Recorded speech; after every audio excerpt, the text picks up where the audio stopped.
Where are the coincidences and the flows and the synchronicity taking you, and where are they not?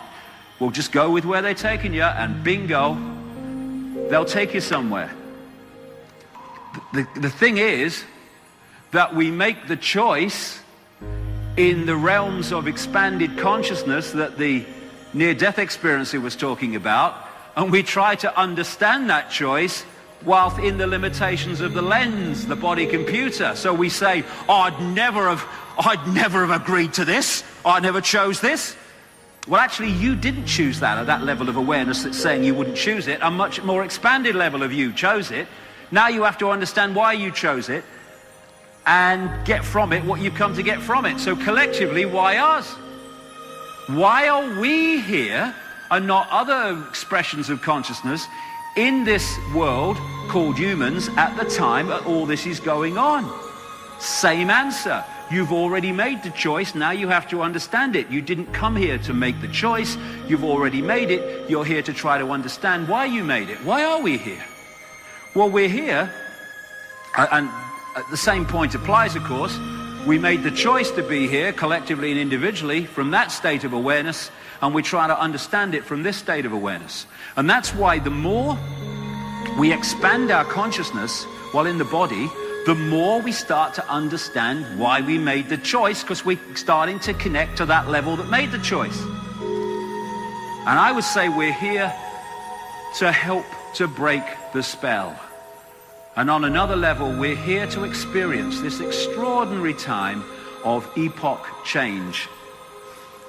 And within the virtual reality game, we're here to break the spell of programmed humanity and change the nature of the experience here in what we call Earth.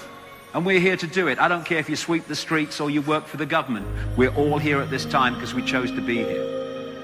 And in this period coming up, as the control system throws its last desperate effort to hold on to its power, it will seem for a few years that it's actually getting more control. But it's the death throes. It will be a mistaken view that it's getting more power. It just appears to be. It's desperately trying to hold on to a control that is in the process of being removed. And in this period, we're going to face everything you can think of, everything they can think of to destabilize us emotionally and in all the other ways, whether it's vaccines, economic crashes, conflicts, whatever. And if we fall in this period into mind perception and five sense perception, it's going to be a very challenging time in this next little period as we go through this change. If we can hold the fact that we are consciousness having an experience, then going through these challenges is going to be far easier. There's a great line of freedom's just another word for nothing left to lose. So many people are not free because they have something to lose, or they think they have. They have a big house, they have money or power or prestige, and because they fear losing that, they don't have the freedom to be themselves because they're fearful that they will lose it if they upset certain people by expressing what they really think, as opposed to being a clone of the people they're frightened of upsetting. And there's this proverb that says, just when the caterpillar thought life was over, it became a butterfly. And that's where we are in humanity now. We're breaking out of the caterpillar period, and we are starting to fly symbolically as we expand our awareness to realize who we really are. And I would emphasize this. It's not that this control system and this reptilian element or any of it is all powerful or omnipotent. They're not. Anything that wants power over and is in the fear that this control system mechanism is in, desperate not to be uncovered because of the consequences, then you are in a low vibrational state. You have a limitation of how far you can get out and connect with higher levels of perception, awareness, and potential. For that state of being to control humanity, they have to put humanity in a lower state of awareness than they're in. It's not that they're omnipotent and all-powerful and all-knowing. Are you kidding? Nothing that's all-knowing wants to do what they're doing. What they've had to do is put us in a smaller box by suppressing knowledge and all the rest of it we'll be talking about today. So when we awaken, we have the capacity to expand our consciousness, our awareness, because we don't want control over other people and all the things that the control system wants and is in fear of losing, and all the insecurities that come with that. So we can actually expand our consciousness in a way that the control system mechanism cannot. We can access levels of awareness, perception, understanding, insight, inspiration that they can't. And it's a real testament to our true nature of the amazing lengths they have to go to keep us under control, especially in this period as we're awakening. The natural state of a ball in a tank of water is to float on the top. To put it in an unnatural state, you have to push it down and hold it at the bottom.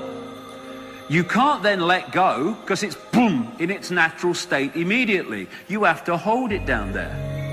Our natural state is infinite awareness. And so to hold us symbolically at the bottom of the tank, they're having to throw everything at us. Look at it.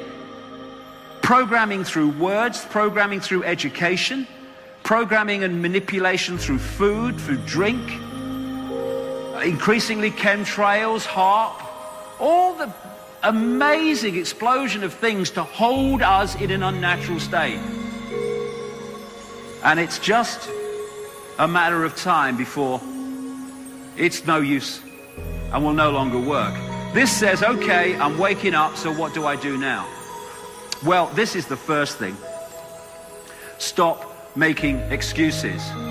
All over the world, there's people that have woken up and they've seen that what's happening is not what they thought it was and not what they want it to be. But then they do nothing. They find excuses not to do anything. And if you awaken to seeing what's happening and do nothing, then don't complain when it moves on. It's like I find, the forums on the internet, there's some great work done on forums in terms of exchanging information. And on YouTube, there's some wonderful people around the world that put these packages together of interviews by people like me and others who are explaining it, and they put pictures to them and they put them out. And it's wonderful what they do to put these packages on different subjects for people and introduce them to the subject for the first time. But then you see people on conspiracy website forums who they can see what's going on to an extent, otherwise they wouldn't be there. But what do? They just hurl abuse at each other all day. It's like, okay, you know what's going on to an extent. What are you doing to make a difference? Well, I'll go on the forum under my login name, Bong Bong, and I'll say what I think. Bong Bong, yes. Bong Bong postings. I'm very famous on the forum. What do you mean you're very famous? Bong Bong doesn't exist. Why don't you use your own name, go out there under your own name and speak your truth? Well, I find that if you use your own name, people tend to know who you are. Exactly. And then somewhere else on the World Wide Web is another warrior stirring. I see that Bong Bong's at it again. I'm going to go on the forum under my login name, Woo Woo 2. Somebody already had Woo Woo. And I'm going to give that Bong Bong a piece of my mind. Well, you can't give him a piece of something you don't have, mate, please. I mean, let's be fair. But you see this all the time on the internet. People just hurling abuse. I know more about this, I know more about 9/11 than you do. Tosser, idiot, Pratt, and all this business. And the control system moves on. And I can understand people who are closed to what's happening in the world, who do nothing. They don't think there's anything to do anything about. But those who have woken up to an extent and are still doing this rubbish, this self-obsessed nonsense and making no difference at all, because it's easy to do that. I'm bong bong there. No one knows who bong bong is. To go out and speak your truth and stand for what you believe in, that's different. And if the control system wants us to shut up, then we have to shout louder. That's how change comes about. Non-acquiescence. Human race, get off your knees. What are you doing down there? Your infinite awareness. What are you on your knees for? On your knees to politicians, to police state, to religions. What's going on? It's like Martin Luther King said, a man can't ride your back unless it's bent. And we need to stop bending our back. And I say this to these people in uniform, in the dark suits, in the administration of government, and in the uniforms of the military. You too have children and grandchildren that this control system is aimed at enslaving. What are you going to say to your children when they say, Mummy, Daddy, Granddad, Grandma, what were you doing when the control system came in? Well, actually, I was helping to bring it in, dear. I mean, and there's some people going to have to face that, but what we can do is say now, we're not doing it anymore. To withdraw from these uniform professions, or at least refuse to do things that we know are unjust and are about control and suppression and not about justice. And what's wonderful, I have to say, is that more and more people in the system are starting to break ranks. It's just starting to become evident.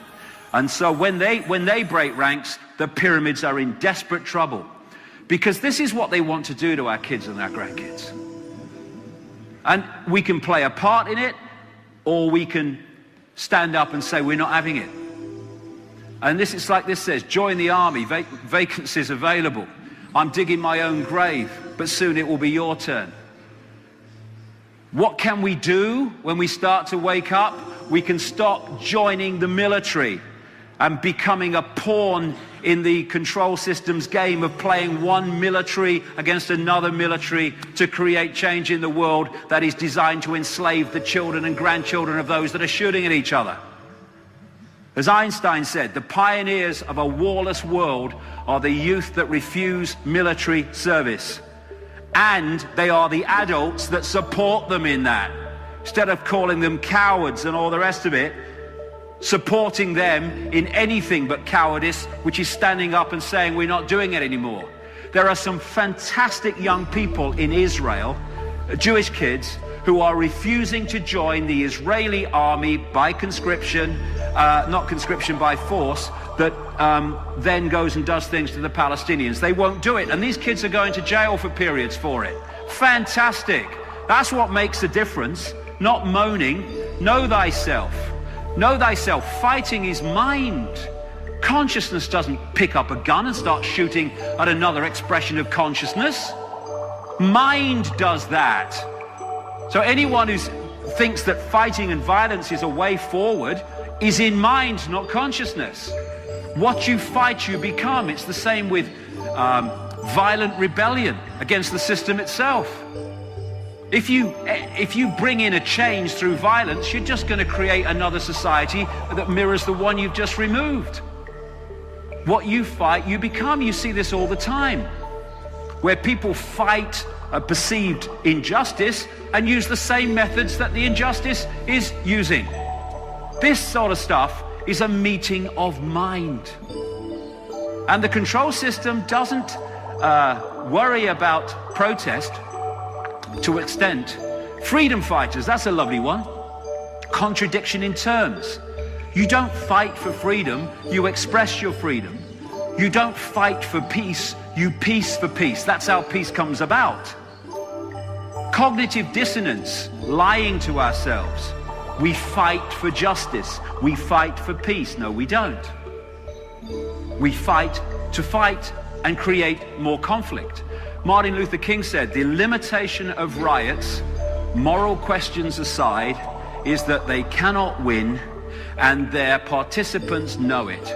Hence, rioting is not revolutionary, but reactionary, because it invites defeat. It involves an emotional catharsis, but it must be followed by a sense of futility. Like I said, this is not about hating that which enslaves us. Otherwise, we become that which enslaves us. We have to meet it with a different energy to what it's putting out. Otherwise, we become what it is. And in terms of protests, you know, there was 1 million people on the streets of London protesting before the Iraq invasion, protesting against the invasion of Iraq. What did they do? They invaded Iraq. How many protests have there been about globalization? What happens? Globalization goes faster and faster and faster. And in so many ways, protests can be what I symbolized here, a steam whistle, a way of letting off steam and taking out anger from opposition, but nothing changes. They're not frightened of that. What they're terrified of is this: humanity coming together, putting down the irrelevant, manufactured fault lines of different religious beliefs and political beliefs and cultures and income brackets, and uniting behind something that affects us all. The fact that our basic freedoms are being withdrawn and are planned to be massively more withdrawn than they already have been. Because this is not a conspiracy to enslave Jewish people or Muslims or middle-class Americans or South African blacks. This is a conspiracy to enslave all of us, and therefore we all need to come together to be united behind what affects us all. Martin Luther King said, "Injustice anywhere is a threat to justice everywhere."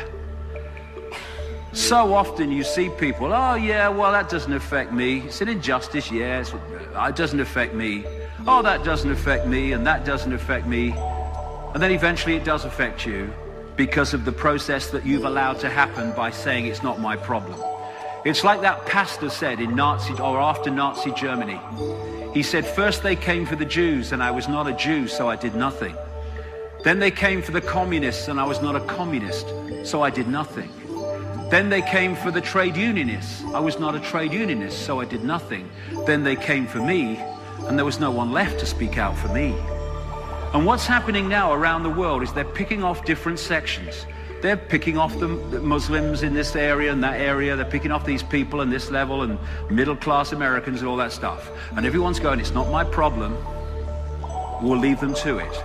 If we are going to live in a just world and a free world, everyone else's injustice must become our injustice. And we must stand by other people, even though that we're not affected by it.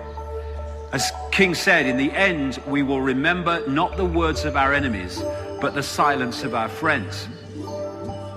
And we all need to become each other's friend. Silence is consent. Can you hear us now? And it is. Silence is consent. This control system has reached its point that we're facing now because so many people have looked the other way and been silent. Enough. If you want to be free, then don't run and hide. This is why opening to consciousness and coming from the full understanding of the true nature of who we are, consciousness having experience, is so important, because then we don't run away and hide. Because, okay, you know, we lose our lives, fine, okay, and I've just gone from limitation to all those things the near-death experiencer talked about. I'm terrified. Not that they can do it, they can't, unless I allow it. Mahatma Gandhi said, strength does not come from physical capacity, but from an indomitable will. Isn't it amazing how you see extraordinary feats of physical bravery that soldiers do in Afghanistan in the Second World War. Amazing feats of amazing physical bravery, and yet they're terrified of saying boo to someone in a uniform with more stripes on their shoulder than they've got. Strange. But that's what we do. An indomitable will is not just a physical will, it's a, if you like, a moral will not to be acquiescent to authority just because it seems to have more power. As this Turkish saying says, a lion sleeps in the heart of every brave man and woman. The lion sleeps in the heart of everybody. It's just gone to sleep. Know thyself. What is there to fear when you realize your consciousness, infinite, eternal consciousness? You can look at this and you can be intimidated by it. Oh my God, look. These brainless people in uniforms with sticks, I'm terrified. Or you can do this. Eh? It's just a different perception of the same situation. The only way we can be controlled en masse is if we comply, to use this American word that keeps getting repeated, if we comply with what we're told we must do. If someone is in the parliament and they come out and they say, we've had a discussion and we've decided this is going to happen, if the people in enough numbers say, no, it's not, where's the power? The power is in acquiescence. Oh, well, I don't agree with it, but I suppose we better all do it. It's the law. Why? If it's unjust, if it's controlling, if it's suppressing. Because this tells the story, this. The pyramid, where do we look at in a pyramid for power? We look there at the top, where the eye is. Oh, there's the power in the pyramid. That's what we see in these structures. But look at it. They, few, are up there because these silly sods in vast numbers are here holding that up.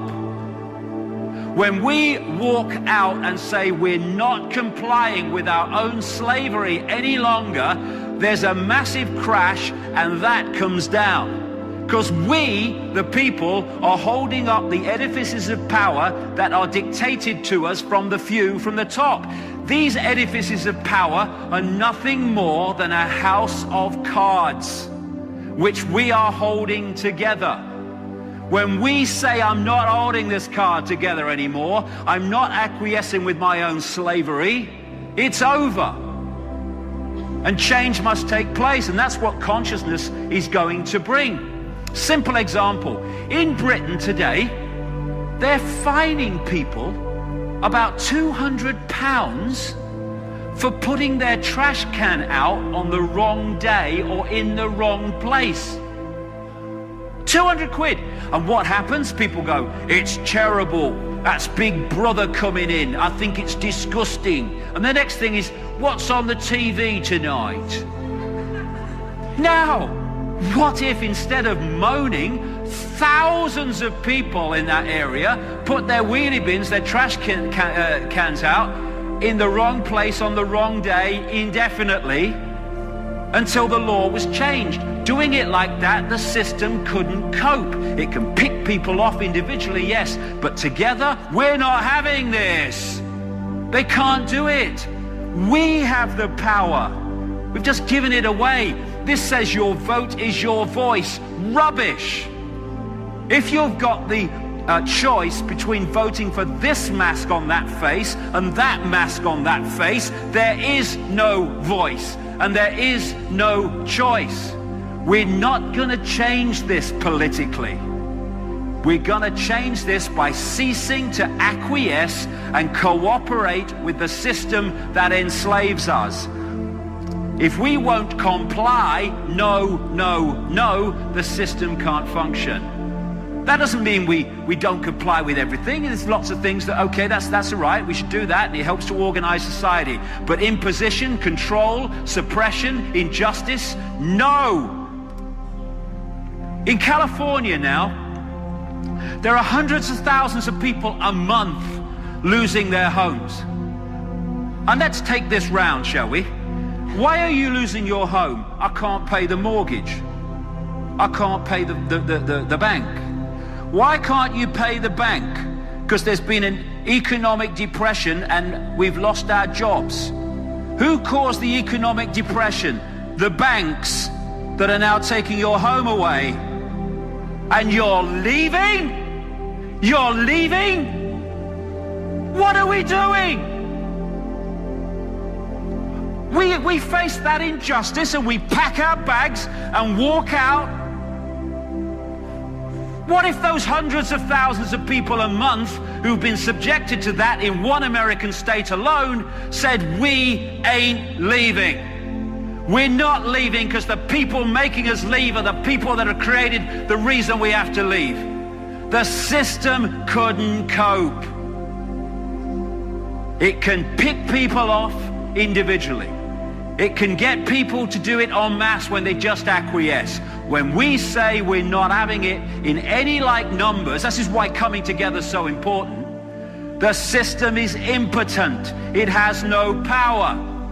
You must have compulsory vaccinations. No, no, no. Not having it. Look what happened last year. All this hype about the swine flu. People said no. What happened? Nothing. What they wanted to do was not possible. Then they're trying to do it another way this year. You must do what we say, dark suits tell us. No. No, no. We will not acquiesce with our own slavery anymore. It's what I call the non-comply dance, where we dance to a different drum, we dance to a different beat. We're no longer little me taking it from this edifice of apparent power. We're deciding our own destiny, our own lives. I am all that is. You cannot grant me my freedom, nor can you take it away, because I am freedom. You in a dark suit think you can take my freedom away? Are you kidding? What would infinite consciousness do? What would infinite consciousness do in the situations we face? Well, this is what it would do. If it's not right, don't do it. If it's not true, don't say it.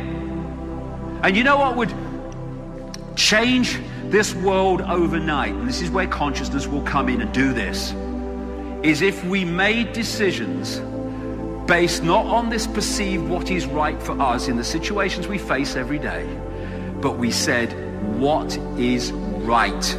What is the right, just and fair thing for me to do in this circumstance that I face?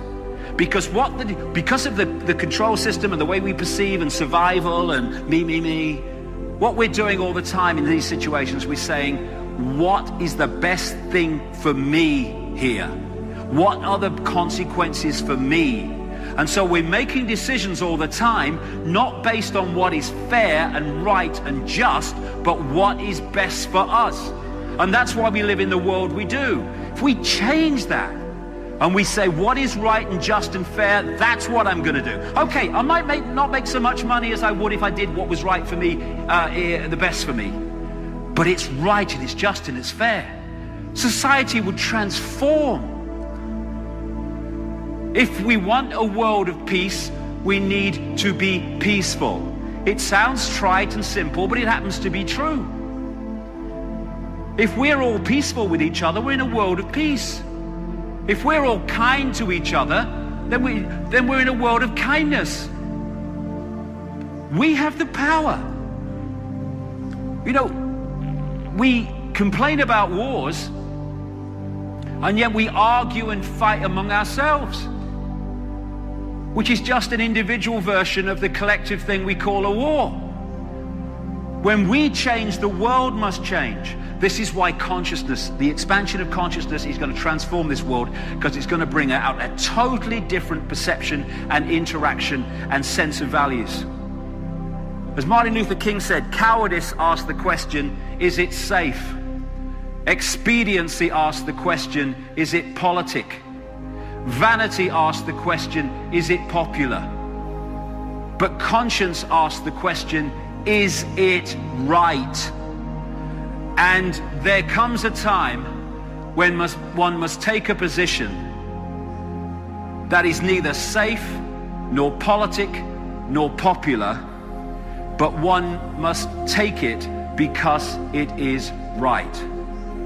And that's the consciousness shift that is going to change this reality from what it is to what it's going to become, and is becoming among many people. And it's a revolution of perception.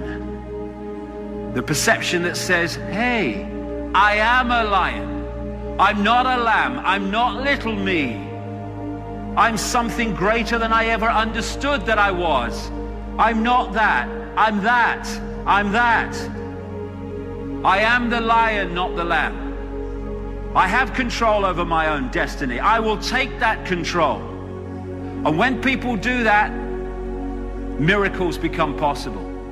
Society cannot function as it has functioned so far when we shift our consciousness. There has to be a system failure in the vibrational, therefore digital, therefore holographic world. And we're being given the opportunity now with this truth vibrations, and as it moves on and it's getting quicker all the time, the quickening, to open the door, to open the lock, to open the key, to say, as the poet Shelley said, the English poet, rise like lions after slumber in unvanquishable number. Shake your chains to earth like dew, which in sleep have fallen on you. Ye are many, they are few. And when we realize that, and they've already realized it, that's why they're terrified of us waking up. When we say enough, no more slavery, no more little me, and we express the true magnitude of who we are, we'll realize the chains can be broken, because they weren't there at all, really. They were just chains in our mind, believing that someone had power over us when they didn't. It's time to fly. It is time to fly. I can't go back, can I? No. But if you could, would you really want to?